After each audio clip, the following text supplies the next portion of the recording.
அஸ்ஸலாமு அலைக்கும் வரஹ்மத்துல்லாஹி தஆலா வரகாத்து. எல்லாம் அல்லாஹ் நம் சமுதாயத்தில் பரவி இருக்கின்ற அவநம்பிக்கைகள் மூட பழக்கங்களை விட்டும் பாதுகாத்து இஸ்லாமிய ஷரியத்தை முழுமையாக பின்பற்றி அல்லாஹ்வின் மீது தவக்குல் வைத்து நடக்கின்ற மக்களாக நம் அனைவரையும் அல்லாஹ் சுப்ஹானஹு வ தஆலா ஆக்கி அருள் புரிவானாக.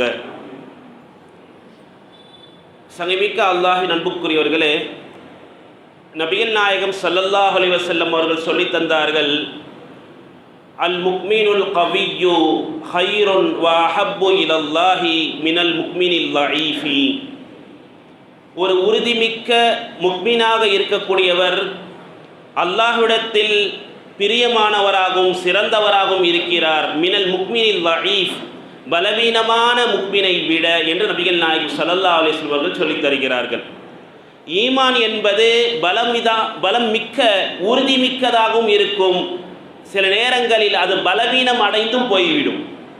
எதனால் பலவீனம் அடைகிறது என்று சொன்னால், நம்மளுடைய நம்பிக்கை ஈமான் என்பது, யகீன் என்பது முழுமையாக அல்லாஹ்வை சார்ந்து இல்லை என்று சொன்னால் நம்முடைய ஈமானில் குறை என்பது ஏற்பட்டுவிடும். ஒரு செயல் நடக்கிறது என்று சொன்னால் அதற்கும் காரணம் அல்லாஹ்தான். ஒரு செயல் நம்மை விட்டும் விலகி விடுகிறது என்று சொன்னால், அது நடைபெறவில்லை என்று சொன்னால் அதற்கான காரணமும் அல்லாஹ் என்று நாம் தக்தீர் என்று எண்ண வேண்டுமே தவிர, நான் மட்டும் இப்படி செய்திருந்தால் அது நடந்திருக்கும், நான் ஒரு 10 நிமிஷத்துக்கு முன்னாடி நான் வந்திருந்தா இப்படி மட்டும் நடந்திருக்காது. இன்னைக்கு பல நபர்கள் சொல்லக்கூடிய வார்த்தை இது. ஏன் டாக்டர்ஸ் கூட சொல்லுவாங்க, மருத்துவர்கள் கூட சொல்லுவாங்க, ஒரு 10 நிமிஷத்துக்கு முன்னாடி நீங்கள் கொண்டு வந்திருந்தீங்கன்னு சொன்னால் நாங்கள் உயிர் காப்பாற்றியிருப்போம். அல்லாஹ்வுடைய தக்தீர் 10 நிமிஷத்துக்கு முன்னாடி போகணும். இப்படி என்ற எண்ணம் நமக்கு வர வேண்டுமே தவிர, நான் இப்படி செய்திருந்தால் அப்படி நடந்திருக்கும், நான் அப்படி நினைத்திருந்தால் இப்படி நடந்திருக்கும் என்று நாம் பேசுவது ஒரு ஈமானுடைய, ஒரு பலமிக்க உறுதிமிக்க ஒரு முக்மீனுடைய அடையாளம் இல்லை என்று நபிகள் நாயகம் ஸல்லல்லாஹு அலைஹி வஸல்லம் நமக்கு சொல்லித் தருகிறார்கள். இன் அஸாபக ஷையுன், உனக்கு ஒரு முசீபத் ஏற்படுகிறது என்று சொன்னால் அந்த நேரத்திலே நீ இப்படி சொல்லக்கூடாது, லவ் ஃபஅல்து, நான் இப்படி செய்திருந்தால் கதாவ கதா, அது அப்படி அப்படி நடந்திருக்கும் என்று நீ சொல்லுவது ஆகாது. மாறாக கொல், நீ சொல், கத்தரல்லாஹு, அல்லாஹ் எனக்கு விதித்து விட்டான், வஷாஅ, அல்லாஹ் இப்படி எனக்கு நினைத்து விட்டான், ஃபஅல, அது நடந்து விட்டது. இப்படிதான் நீங்கள் சொல்ல வேண்டுமே தவிர, இப்படி செய்திருந்தால் அப்படி நடந்திருக்கும் என்ற வார்த்தைகளை நான் ஒரு 10 நிமிடத்திற்கு முன்னால் இப்படி நடந்திருந்தால் சரியாக இருந்திருக்குமே என்று உன்னுடைய செயலை திருத்திக் கொள்ளலாமே தவிர, அல்லாஹுடைய அந்த சட்டத்திலே, அல்லாஹுடைய நாட்டத்திலே நாம் என்ன செய்யக்கூடாது, இப்படிப்பட்ட வார்த்தைகளை பேசக்கூடாது என்று சொல்லிவிட்டு நபி ஸல்லல்லாஹு அலைஹி வஸல்லம் சொன்ன வார்த்தை ஃபஇன்ன லவ், இப்படி செய்திருந்தால் அப்படி நடந்திருக்கும் என்று சொல்கின்ற இந்த வார்த்தை என்பது தஃப்தஹு அமல ஷைத்தான், ஷைத்தானுடைய செயலை திறந்து விட்டுவிடும். இப்படி நடந்துருச்சே அப்படி நடந்துருச்சே என்று ஈமானிலே என்ன செய்யக்கூடாது, நமக்கு குறை என்பது ஏற்பட்டுவிடக் கூடாது. எல்லாம் அல்லாஹுடைய செயலாகத்தான் நடந்தது என்ற எண்ணம் நமக்கு வேண்டும். இன்னைக்கு எந்த அளவுக்கு ஆயிடுச்சுன்னு சொன்னா, வீட்டுக்கு வெளியில வருகின்ற நேரத்தில் ஒரு கருப்பு பூனை போயிருச்சுன்னு வச்சுக்க, இன்னைக்கு செயல் உள்பட்ட மாதிரி தான் அப்படின்னு நினைக்கிறவங்க இருக்கிறாங்க. கருப்பு பூனை வீட்டில் நடக்கின்ற ஒவ்வொரு விஷயங்களிலும் நம்மளுடைய ஈமானை சோதித்து பார்க்கலாம். சில நேரங்களில் வீட்டில் பாயை நிற்க வச்சுருப்பாங்க, கீபா ஹாசிர்கோ ஹடாக்கரக்கி அப்படின்பாங்க. ஏன் நிற்க வச்சா என்ன ஆகிற போது? அது ஒரு தருதரம். ஈமானில் எங்கே பலவீனம் பாருங்க. தாப்பால் ஆட்டிட்டா தர்வாசாக்கு அக்கல் கீபா அலாத்தா, ஏன் சண்டை வந்துடுமா? இருக்கிற சண்டை பத்தாதா? இதெல்லாம் எதில் சார்ந்தது தான்? அல்லாஹ்வின் மீது இருக்கின்ற தவக்குலை விட்டும் நீக்கக்கூடியது தான். பாயை ஏன் நிற்க வைக்கக்கூடாது? பாயை நிற்க வச்சா வளைஞ்சிரும், அதனால படுக்க வைக்க சொல்லியிருக்காங்களே தவிர, அது அப்படி நிற்க வைக்கிறதுனால தர்தரெல்லாம் கிடையாது. தாழ்பாலா ஏன் ஆட்டக்கூடாதுன்னு சொல்றாங்க? சத்தம் வரும், பெரியவர்கள் இருக்கிறாங்க, குழந்தைங்க தூங்கிட்டு இருப்பாங்க, ஏன்னா சத்தம் வரும், இதுதான் சொல்லணுமே தவிர சண்டை வரும்னு சொல்றது ஈமான்ல உள்ளதா? இது எல்லாம் நம்மளுடைய ஈமானை உரசி பார்ப்பது. இது ஏன் சொல்றேன்னு சொன்னா, அரபியர்களும் இப்படி இருந்திருக்கிறாங்க, நபி ஸல்லல்லாஹு அலைஹி வஸல்லம் காலத்திலும் இருந்திருக்கிறாங்க, சஹாபாக்களுடைய அதற்கு முன்னால் இருந்த ஜாஹிலியா காலத்தில் சில மக்கள் அப்படி இருந்திருக்கிறாங்க. குர்ஆன் நமக்கு சொல்லி தருகிறது. சூரத்துல் பக்ராவுடைய 189வது வசனம் சொல்லி தருகிறது. எப்படி அந்த மக்கள் ஹஜ்ஜுக்காக வேண்டி புறப்பட்டு எஹ்ராம் அணிந்து கொள்வார்களாம். எஹ்ராம் அணிந்து கொண்டு அவர்கள் செல்கின்ற வழியிலே ஏதேனும் பிரச்சனைகள் ஏற்பட்டு அவர்கள் ஹஜ்ஜுக்கு போகாமல் திரும்பி விட்டார்கள் என்று சொன்னால், வீட்டுக்கே திரும்பி வராங்க சொன்னா வீட்டுக்கு முன்வாசல் வழியாக வரமாட்டார்களாம், அவர்கள் பின்வாசல் வழியாகவோ அல்லது கூரைக்கு மேல் இருந்து குதிப்பார்களாம். ஏன்னா நான் போன காரியம் நல்லபடியா நடக்கல, அதனால முன்வாசல் வழியாக நான் வரமாட்டேன் என்று இவர்கள் இருந்ததாக குர்ஆனுடைய சூரத்துல் பக்ராவுடைய 189வது வசனம் நமக்கு சொல்லி தருகிறது. குர்ஆன் நமக்கு சொல்லி லைசல் பிர்ரு பி அன் தஅத்துல் புயூத மின் லுஹூரிஹா, நீங்கள் உங்களுடைய வீடுகளுடைய முற்றத்தில் இருந்தோ பின்புறத்தில் இருந்தோ நீங்கள் வருவது அது நல்ல காரியம் அல்ல, அது உபகாரமான விஷயம் அல்ல, அது நன்மைக்குரியான விஷயம் அல்ல. வலாக்கின்னல் பிர்ர மனித்தகா, அது நல்ல பிர்ரு நன்மையான விஷயம் எது தெரியுமா? யாரிடத்தில் இறையச்சம் இருக்குமோ அதுதான் என்று சொல்லிவிட்டு குர்ஆன் சொல்லி தருகிறது, நீங்கள் உங்களுடைய வீடுகளுக்கு வந்தால் முன்வாசல் வழியாக உங்களுடைய கதவுகள் வழியாக வாருங்க. தஃசீர்கள் எழுதுறாங்க, அரபியர்கள் தங்களுடைய செயல்கள் நடைபெறவில்லை என்று சொன்னால் அவருடைய வீட்டினுடைய முன்வாசல் வழியா வராம பின்னால ஒரு வாசல் வச்சிருப்பாங்க. இல்ல அப்படி வாசல் இல்லை என்று சொன்னால் அந்த வீட்டினுடைய பின்னால் ஒரு துவாரம் விட்டாவது வருவாங்களாம், ஓட்ட போட்டு உள்ள வந்துருவாங்க, ஏன்னா முன்வாசல்ல வரமாட்டாங்க என்று குர்ஆன் நமக்கு சொல்லி தருகிறது. இது எல்லாம் என்ன ஈமான்? இப்படிலாம் இருந்திருக்கிறாங்க. அதே போல பெண்களுடைய விஷயத்தில் இஸ்லாம் வருவதற்கு முன்னால் ஒரு பெண்ணுடைய கணவர் இறந்து விட்டார்கள் என்று சொன்னால் எவ்வளவு அவலமான விஷயம். நபி ஸல்லல்லாஹு அலைஹி வஸல்லம் வந்த பிறகு, இஸ்லாம் வந்த பிறகு 4 மாதம் 10 நாட்கள் இத்தாவுடைய காலம். ஆனால் ஸைனப் ரலியல்லாஹு அன்ஹா சொல்றாங்க, இஸ்லாம் வருவதற்கு முன்னால் ஒரு பெண்ணுடைய கணவன் இறந்து விட்டால் அந்த பெண்ணுக்கு எவ்வளவு கொடுமைகள் நடக்க தெரியுமா? நம்ம தமிழ்நாட்டில் இருந்திருக்கு இதுக்கு முன்னாடிலாம். கணவன் இறந்துட்டா உடன்கட்டை முறை, கணவன் இறந்து அவர் எரிகின்ற அந்த நெருப்பிலே அந்த பெண்ணையும் தூக்கி போடப்பட்டது இருந்துச்சு ஒரு காலம். இது மாதிரி மூட பழக்கங்கள், அவ நம்பிக்கைகள், அனாச்சாரங்கள் இஸ்லாமிலும் என்ன செஞ்சிருக்கு? இருந்திருக்கு. இஸ்லாம் வருவதற்கு முன்னால் என்ன செஞ்சிருக்கு? இருந்திருக்கு. அரபியர்கள் இருந்திருக்கிறாங்க.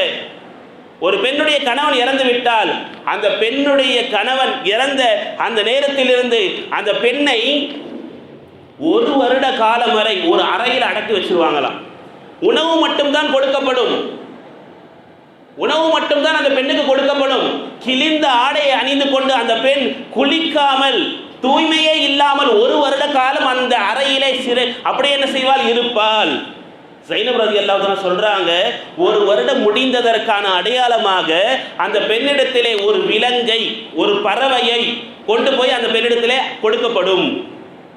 ஒரு ஆடையோ ஒரு பறவை கோழியோ எடுத்து போய் கொடுப்பாங்களாம். அந்த ஆட்டையோ அந்த கோழியை பிடித்து தன்னுடைய உடல் முழுக்க அந்த பெண்மணி தேய்த்து கொள்வாள். தேய்த்ததின் காரணமாக அந்த விலங்கோ பறவை இறந்து போய்விடும். எப்படி நாத்தத்தை போறதுக்காம செத்தே போயிடும்.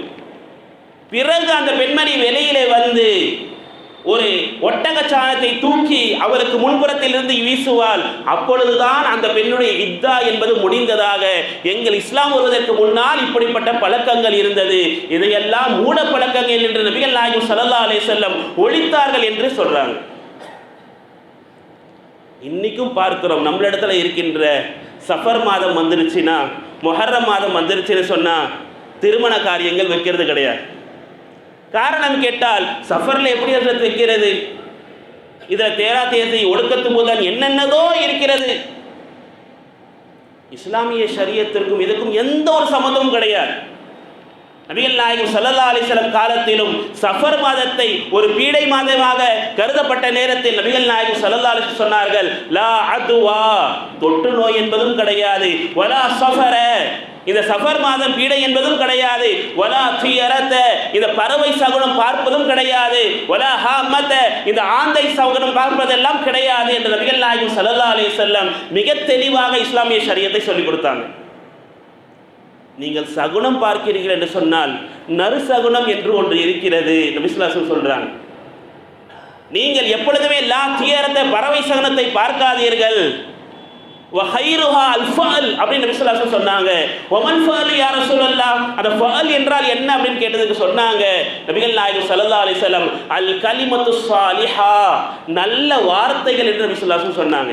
நீங்க வீட்டு விட்டு வெளியே போறீங்கன்னா நீங்கள் ஒரு வியாபாரத்துக்கு போறீங்கன்னா, ஒரு போர்க்களத்துக்கு போறீங்கன்னா, ஒரு ஹஜ்ஜுக்கு நீங்கள் செல்கிறீங்கன்னு சொன்னால் உங்களிடத்துல நல்ல வார்த்தைகளை சொல்கிறீங்க, அதுதான் நற்குறி என்று நபிகள் நாயகம் ஸல்லல்லாஹு அலைஹி வஸல்லம் சொன்னாங்க. எனவே வீட்டுக்கு வெளியே கணவர் போகிறாருன்னு சொன்னா, அல்லது நம்மளுடைய குழந்தைகள் போகிறாங்கன்னு சொன்னா, நம்ம என்ன செய்யணும்? அவங்களுக்கு வாழ்த்தி அனுப்பணும், நல்ல வார்த்தைகளை சொல்லி அனுப்பணும். நீங்க போற விஷயங்கள் எல்லாம் அல்லாஹ் பர்க்கத் செய்வான், நீங்க போற காரியம் அல்லாஹ் வெற்றியை தருவான் என்று நாம் அவங்களுக்கு துஆ செய்யணும் என்று நபிகள் நாயகம் ஸல்லல்லாஹு அலைஹி வஸல்லம் இதை ஃபஅல் என்று என்ன செய்யணும் விசுவாசம் சொல்லியிருக்கிறாங்க. நபிகள் நாயகம் ஸல்லல்லாஹு அலைஹி வஸல்லம் அவர்களுடைய மகனார் இப்ராஹிம் சிறு பிள்ளை வஃபாத் ஆயிட்டாங்க. வஃபாத்தான நேரத்தில் சஹாபா பெருமக்கள் 16 நபர்கள் பேசிக் கொண்டார்கள். இன்று சூரிய கிரகணம் ஏற்பட்டிருக்கிறது, காரணம் என்ன தெரியுமா? சூரிய கிரகணம் ஏற்பட்டிருக்கிறது, காரணம் என்ன தெரியுமா?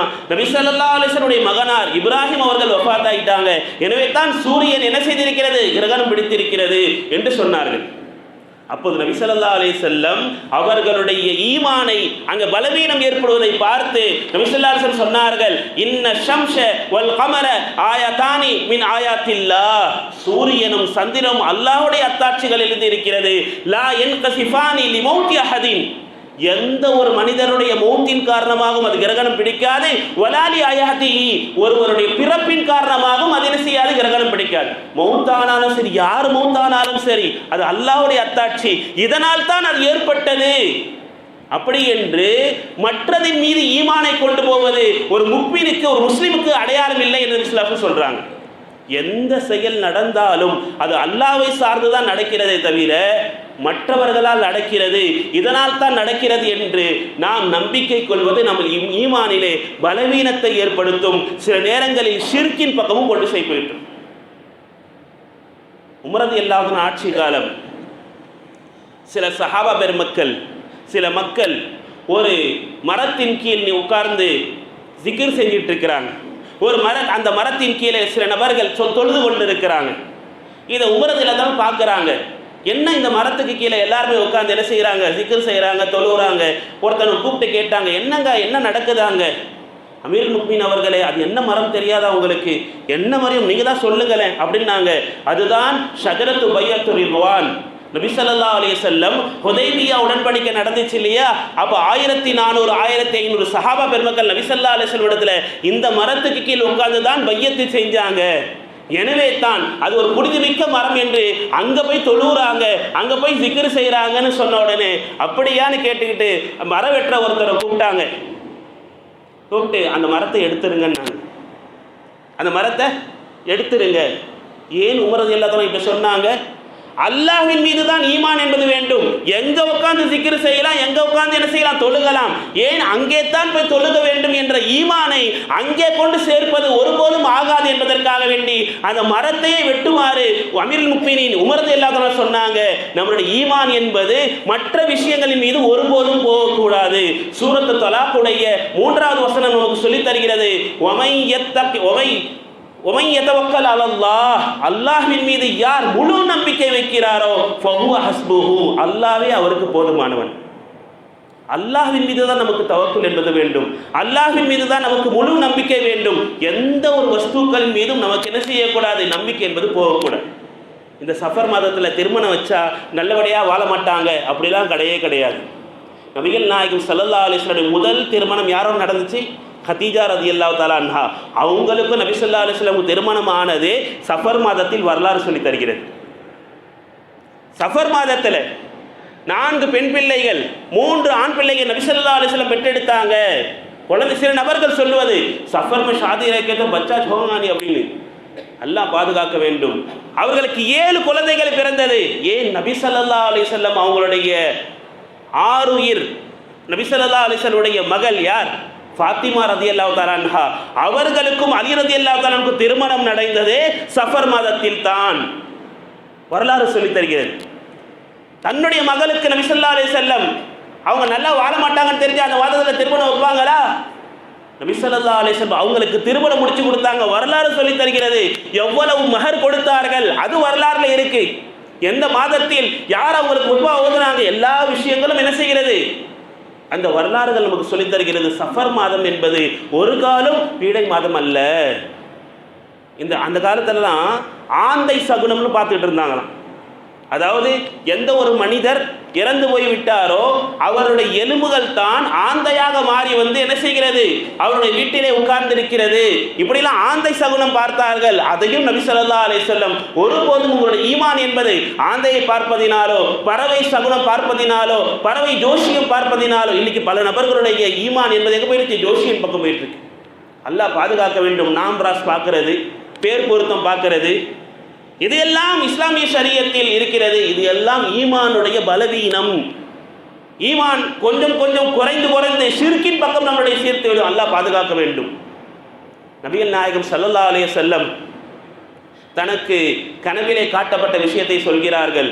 எனக்கு பல சமுதாயங்கள் காட்டப்பட்டது. அப்பொழுது ஒரு நபி வருகிறார், அவரோடு சேர்ந்து ஒரே ஒரு மனிதர் மட்டும்தான் இருக்கிறார். இன்னொரு நபி காட்டப்பட்டார்கள், அவர்கள் 2 மனிதர்களோடு இருக்கிறார். இன்னொரு நபி வருகிறார்கள், லைசமாஹு அஹதுன், அவரோடு ஒருத்தரும் இல்லை. பிறகு ஒரு சமுதாயம் காட்டப்படுகிறது, ஒரே ஒரு நபி அங்கே இருக்கிறாங்க, அது நானாக இருக்குமோ என்று நபி ஸல்லல்லாஹு அலைஹி வஸல்லம் ஏங்கினார்கள். அந்த நேரத்திலே அது மூசா அலைஹிஸ்ஸலாமும் அவருடைய சமுதாயம் என்று சொல்லப்பட்டது. அதற்கு பிறகு அடிவான முழுக்க நிரம்பிய ஒரு சமூகம் நின்று கொண்டிருந்தது.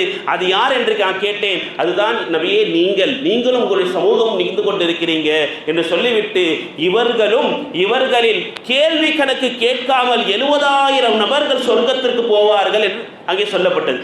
கேள்வி கணக்கே கிடையாது. யதுகுலூனல் ஜன்னத பிகைரி ஹிசாப், எந்த கேள்வி கணக்கும் இல்லாமல் 70,000 நபர்கள் சொர்க்கத்துக்கு போவாங்க அப்படின்னு சொன்ன உடனே ஒரு சஹாபி உகாஷா ரலியல்லாஹு அன்ஹு கேட்டாங்க, ஆனா மின்ஹும் யா ரசூலல்லாஹ், நான் அதில் இருக்கிறேன்னா அப்படின்னாங்க. ஆம் நீங்க இருக்கிறீங்க. இன்னொரு சஹாபி, யா ரசூலல்லாஹ், நான் சபகக உகாஷா உங்களை முந்தி விட்டார், முன்னாடி அவங்க கேட்டாங்க, அவங்க தான் போவாங்க அப்படின்னு நபி ஸல்லல்லாஹு அலைஹி வஸல்லம் சொல்லிட்டாங்க. சொல்லிட்டு உள்ள போனாங்க. சஹாபா பெருமக்கள் பேசிக்கொண்டார்களாம், அந்த 70,000 நபர்கள் யாரா இருக்க முடியும்? யார் அவங்க 70,000 பேர்? கேள்வி கணக்கே இல்லை. உன்னுடைய வாழ்க்கையை நீ எப்படி கழிச்ச, ஹராம் ஹலால் எதுவுமே இல்லாம 70,000 பேர் போறாங்களே, யார் அவங்க அப்படின்னு கேட்டுக்கொண்டாருங்க. அப்பொழுது ஒருவர் சொன்னாங்க, நம்ம இல்லப்பா, நாம இருக்க வாய்ப்பில்லை. காரணம், நாம் ஷிர்கிலே பிறந்து ஈமானிலே வளர்ந்து கொண்டிருக்கிறோம். நமக்கு அடுத்து ஒரு சமுதாயம் வருகிறது, அவர்கள் தான் ஈமானிலே பிறந்து ஈமானிலே வளர்ந்து ஈமானிலே மௌத்தாகிறார்கள். அவர்களாகத்தான் இருக்க முடியுமே தவிர நாம இருக்க வாய்ப்பில்லை என்று சஹாபிகள் பேசும் பொழுது நபி ஸல்லல்லாஹு அலைஹி வஸல்லம் திரையை அகற்றி வந்தார்கள். வந்து சொன்னார்களாம், அந்த மனிதர்கள் யார் தெரியுமா? அவர்கள் பறவை ஜோசியம் பார்க்க மாட்டார்கள், அவர்கள் தவறான முறையில் ஓதி பார்க்க மாட்டார்கள், அவர்கள் அல்லாஹ்வின் மீது மட்டும் அலா ரப்பிஹிம் யதவக்கலூன், அல்லாஹ்வின் மீது மட்டும் தான் முழு நம்பிக்கை என்ன செய்திருப்பார்கள், வைத்திருப்பார்கள். அவர்கள் தான் அந்த 70,000 நபர்கள் என்று நபிகள் நாயகம் ஸல்லல்லாஹு அலைஹி வஸல்லம் சொன்னதாக ஹதீஸ் ஷரீஃபில் பார்க்கிறோம். நாம் அனைவரும் அல்லாஹ்வின் மீது மட்டும் நம்பிக்கை வைக்க வேண்டும். முழு நம்பிக்கை என்பது அல்லாஹ்வின் மீது இருக்கும். எந்த செயல் நடந்தாலும் அது அல்லாஹ்வுடைய தக்தீரில் நமக்கு நடக்கிறது என்ற எண்ணம் வேண்டுமே தவிர ஒருபோதும் மூட பழக்கத்தின் பக்கமும் நம்மளுடைய அவநம்பிக்கையின் பக்கமும் ஒருபோதும் செல்லக்கூடாது. எல்லாம் அல்லாஹ் நம் அனைவருக்கும் முழு நம்பிக்கையோடு தவக்கலோடு செயல்படுகின்ற தௌஃபீக்கை அல்லாஹ் நம் அனைவருக்கும் தந்தருள்வானாக. வாஹிர் அல்ஹம்துலில்லாஹி ரப்பில் ஆலமீன்.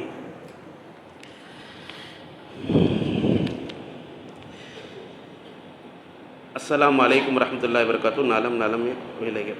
இன்று உலகமே யூதர்களின் சிந்தனையோடு இயங்கிக் கொண்டிருக்கிறது. அவர்கள் முஸ்லிம்களை நேரடியாக மார்க்கத்தை விட்டு வெளியேற்ற முடியாவிட்டாலும் முஸ்லிம்களே சுயமாக வெளியேறுவதற்கான ஏற்ற சூழலை உருவாக்கியுள்ளனர். கலாச்சார போர், சிறு சிறு பிள்ளைகளும் கூட போதை பழக்கம், இஸ்லாமிய கலாச்சாரத்திற்கு எதிரான வாழ்க்கை முறைகள் பரவலாக்கப்பட்டு அதை சமூக கலாச்சாரமாகவும் உருமாற்றப்பட்டு கொண்டிருக்கிறது. மறுபுறம் குடும்ப உறவுகளில் விரிசல் ஏற்பட்டு தலாக்குகளும் ஹுலாக்களும் மிகைத்து வருகின்றதையும் நாம் அறிவோம். எனவே சமூக சீர்திருத்தம் என்பது உலமாக்கல் மற்றும் நிர்வாகத்தின் மிக முக்கிய கடமையாகும். தொடர்ந்து நாம் முயற்சி செய்து கொண்டே இருந்தால் அதற்கான நற்பலனை கண்டிப்பாக அடைய முடியும் இன்ஷா அல்லாஹ். அதை அடிப்படையாக கொண்டு இன்ஷா அல்லாஹ் 10/8/2025 ஞாயிற்றுக்கிழமை மாலை 4 மணி முதல் 9 மணி வரை மண்ணடி மஸ்ஜிதே மஅமூரில் ஒரு மாபெரும் இஸ்லாமிய சமூக விழிப்புணர்வு மாநாடு நடைபெற இருக்கிறது. தமிழகத்தில் தலை சிறந்த ஆலிம்களின் சிறப்பு வழிகாட்டுதல் சொற்பொழிவுகள் ஏற்பாடு செய்யப்பட்டுள்ளது. எனவே இக்கூட்டம் பற்றி ஜும்மாவில் அறிவிப்பு செய்யுங்கள். சனிமிக்க அல்லாஹ்வின் அன்புக்குரியவர்களே, யூதர்களுடைய நிலை நம்மளுக்கு தெரியும். நம்ம சின்ன குழந்தையை கூட கேம்ஸு, போதை பழக்கத்துக்கு அடிமை, இதெல்லாம் ஆகிறதுக்கான மிக முக்கியமான சூழ்ச்சி என்பது அவர்களுடைய பிறப்பிடம்தான். எனவே அவர்களுடைய நிலைகள் மற்றும் எல்லாம் நமக்கு என்னது பயான் மூலியமாக நம்மளுக்கு சொல்லித்தரப்படும். எனவே அனைவரும் இந்த கூட்டத்தில் மஸ்ஜிதே மாமூர் மண்ணடியில் 10/8/2025 ஞாயிற்றுக்கிழமை 4 மணி முதல் என்னது ஆரம்பமாக இருக்கிறது. எல்லாரும் இன்ஷா அல்லாஹ் என்ன செய்து கலந்து கொள்ளுங்கள்.